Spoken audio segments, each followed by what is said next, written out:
In America's cities and towns today, flags will be placed on graves in cemeteries. Public officials will speak of the sacrifice and the valor of those whose memory we honor.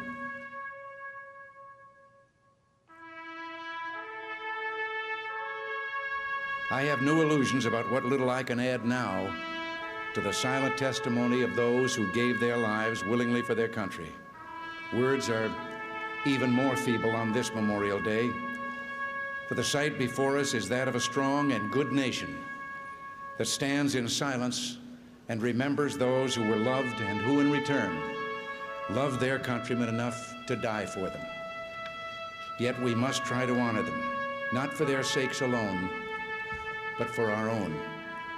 And if words cannot repay the debt we owe these men, surely with our actions, we must strive to keep faith with them and with a vision that led them to battle and a final sacrifice.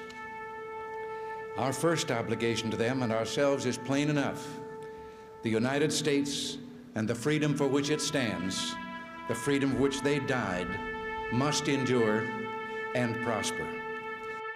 Their lives remind us that freedom is not bought cheaply. It has a cost. It imposes a burden. And just as they whom we commemorate were willing to sacrifice, so too must we, in a less final, less heroic way, be willing to give of ourselves. Each died for a cause he considered more important than his own life. Well, they didn't volunteer to die. They volunteered to defend values for which men have always been willing to die if need be, the values which make up what we call civilization. And how they must have wished, in all the ugliness that war brings, that no other generation of young men to follow would have to undergo that same experience. As we honor their memory today, let us pledge that their lives, their sacrifices, their valor shall be justified and remembered for as long as God gives life to this nation. And let us also pledge to do our utmost to carry out what must have been their wish, that no other generation of young men will ever have to share their experiences and repeat their sacrifice.